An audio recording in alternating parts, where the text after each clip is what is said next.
tem se falado muito sobre como é que vão conquistar o voto dos evangélicos, né? Como é que nós vamos fazer? Por que a esquerda não consegue conversar com os evangélicos? Por que a direita tem falado mais com os evangélicos? Quer dizer, existe uma preocupação geral das diferentes correntes ideológicas em conquistar essas pessoas. Qual é a importância delas nos rumos da sociedade e o que elas pensam, de um modo geral, se é que dá para dizer, porque como tu disseste, são muito heterogêneos, né?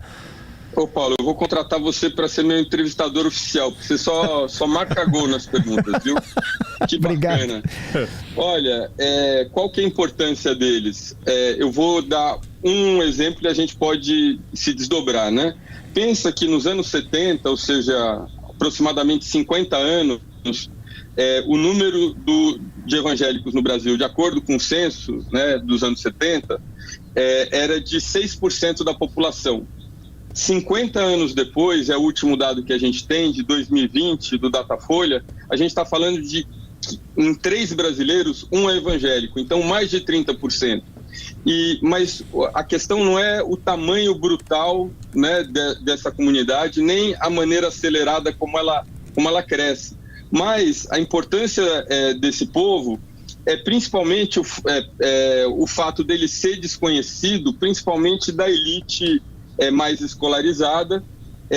Nós ainda somos a maior nação católica e as nossas classes médias e altas, elas são ainda principalmente católicas.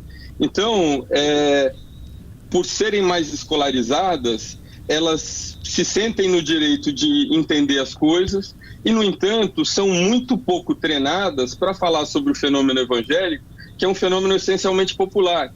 Então, esse é o grande drama que a gente está vivendo, né? Ou seja, a gente está, de uma maneira sem precedentes no mundo, né, no planeta Terra, transformando uma nação, que é a maior nação católica do mundo, numa nação protestante. Isso deve acontecer nos próximos 10 anos. E, no entanto, quando a gente fala sobre esse cristianismo evangélico, protestantismo, em geral a gente está falando sempre da mesma história, que é o pastor mal intencionado e o evangélico coitadinho que não sabe nada, que é manipulado. Não estou dizendo que esses não sejam problemas importantes, mas eu estou dizendo que tem muito mais coisa a ser dita aí do que simplesmente isso. Por exemplo, né, o quanto que a igreja evangélica hoje, que para mim é uma coisa especial, e só para esclarecer, eu não sou evangélico e não estou pregando aqui, né? Eu sou antropólogo e pesquisador, eu fiz meu trabalho de campo, enfim, durante 18 meses, com muito contato com esse grupo. Então, a coisa que, em geral, passa batido, por exemplo, em relação a esse grupo, é o quanto, nesses espaços mais empobrecidos da sociedade, o que você tem, sei lá, onde eu morava, tinha uma igrejinha católica, 9 terreiros de candomblé e mais de 80 igrejas evangélicas. O quanto essa igreja, por exemplo, tem um impacto interessante, por exemplo, num fenômeno brasileiro super conhecido nas camadas populares, que é a violência doméstica associada ao álcool, por exemplo, né? Então, quando você passa por esse processo de conversão e você precisa abdicar de algumas coisas, e o álcool sai o álcool e essa socialização masculina no bar, etc., você fortalece famílias que, a partir disso daí, vão ter principalmente recursos redirecionados para a educação, por exemplo, né, para plano de saúde, para melhorias da casa. Outra coisa que para mim é especial em relação a isso, né, é que, como a gente estava falando no começo, o crente, ele precisa aprender a ler, porque é pela leitura que ele vai acessar a Bíblia. Mas a gente não leva em consideração que nesse processo ele está aprendendo e treinando a leitura o tempo todo, que tem desdobramentos para o trabalho dele, né? Então, a pessoa que, no lugar em que eu morei, né, numa quebrada, num bairro muito distante de Salvador, são pessoas que geralmente têm um ensino fundamental não concluído, que de fato não sabem ler e não usam a leitura e a escrita para trabalhar, porque são faxineiros, cozinheiras, motoristas, etc. E que, por essa exposição à leitura regular, que é o que acontece no dia a dia do crente, né, essas pessoas fatalmente vão migrando para empregos melhor remunerados e mais empregos com progressão de carreira, né? Você se torna ali um secretário, você começa a trabalhar na área administrativa, ao mesmo tempo em que você apoia o seu filho ou sua filha quando essa pessoa tem interesse de estudar, né? No lugar em que eu morava... Isso é muito interessante o que tu está dizendo, Juliano.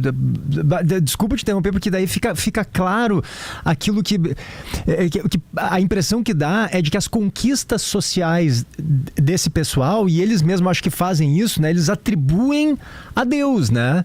Em alguma medida é isso, porque eles estão entrando em contato com Deus, né? Na avaliação deles ali no momento em que estão lendo com muita frequência a Bíblia, e assim eles estão ascendendo socialmente. Quer dizer, deixa de se ter uma visão de que a ascensão social pode ser atribuída, por exemplo, a um governo, né? A um governo que tem as suas, benesses, projetos sociais, mas isso acaba sendo uma obra diretamente de Deus, me parece. E a minha dúvida é o quanto isso muda na maneira que esse pessoal tem de votar, de encarar a política. Olha, excelente pergunta também. Essa semana eu escrevi, acho que foi até o motivo da gente estar conversando agora, né? Escrevi sobre o que potencialmente pode estar levando, pelo menos aqui em São Paulo, não sei quanto no Rio Grande do Sul, inclusive pessoas de esquerda, a considerar, de alguma forma, o Tarcísio como uma boa alternativa para a sucessão presidencial do ano que vem, né? E parece isso uma incongruência, né? Como é que alguém de esquerda vai aprovar e, de alguma forma, esperar que o governador eleito a partir do esforço do ex-presidente Jair Bolsonaro seja alguém viável, interessante? E o motivo para isso, que eu dou pelo menos no artigo, é o quanto as igrejas evangélicas estão divididas hoje entre dois grupos. Então você tem o grupo da direita radicalizada, que está muito presente dentro das igrejas e muito atuante dentro das igrejas, e você tem um outro grupo igualmente forte, interessado e articulado, que é das pessoas que não querem a política dentro das igrejas. Não é da esquerda, a esquerda é muito minoritária, principalmente nas igrejas pentecostais, que são as igrejas mais fortes do país hoje, né? Com milhões de membros, né? Então, a escolha de candidatos ou de pré-candidatos que sejam, que causem paixões, por exemplo, Bolsonaro, por exemplo, Lula, enfim, todos esses que, de alguma forma, querendo ou não querendo, produzem isso que a gente vem chamando de polarização, são candidatos que vão, de alguma forma, fortalecer esse grupo dentro das igrejas que, naquele momento, se aliam a esses candidatos de extrema-direita para usar a igreja a favor. E daí com coisas que a gente deve, sim, criticar, que é essa mistura bastante complicada de política com religião, que a gente vê com frequência, por exemplo, quando o candidato é chamado para o altar da igreja e se faz oração por ele. Isso cria um constrangimento nas outras pessoas, como se aquela indicação e aquela oração dissesse que esse é o candidato de Deus, né? Então, um candidato que gera menos emoção, por exemplo, mas não só ele, né? Por exemplo, o governador Tarcísio aqui, seria alguém que manteria as igrejas menos envolvidas e menos engajadas nesse esforço. Por que a esquerda não conversa com essas pessoas? Parece uma pergunta tão, sei lá, infantil, enfim, mas foi feita já para ti. Sim, onde é que está a estratégia equivocada, né, para abordar essas pessoas, né, dessas outras correntes políticas, né, especialmente mais à esquerda? Isso aí, prepotência, desconhecimento, é o quê? Eu não diria que é uma estratégia equivocada, eu diria que é uma condição que vem do fato da esquerda estar governando há muito tempo, né? E governar, ou seja, estar no poder a partir de referências que não são as referências atuais, né? Então, a esquerda, não só com evangélicos, isso é verdade, mas também em relação a telecomunicações. Você vê como a direita usa de uma forma muito mais interessante, articulada, essas novas mídias, né? E a esquerda patina, porque depende ainda das mídias clássicas, das mídias tradicionais. Então, a questão geracional, né? E muito geracional em função de onde vem a esquerda e de onde a esquerda hoje atua. A esquerda, se a gente fala especificamente do PT, a gente pensa numa presença de 3 blocos aí que dialogavam, que o PT dos sindicatos, o PT da Igreja Católica e o PT das universidades. E esse sentimento, Juliano, anti-esquerda, a gente pode homogeneizar? Né? Porque tu explicou pra gente que são muitos blocos diferentes dentro, né, desse universo evangélico, mas aí nesse sentimento há uma homogeneidade. Olha, há uma homogeneidade, eu diria, bastante acentuada, até maior do que entre direita e esquerda, em relação às pautas morais, né? Que as pautas morais são, por exemplo, a questão do aborto, a questão do casamento entre pessoas do mesmo sexo, hoje muito acentuada a questão da educação sobre temas de sexualidade nas escolas. Esses são os assuntos importantes hoje, né?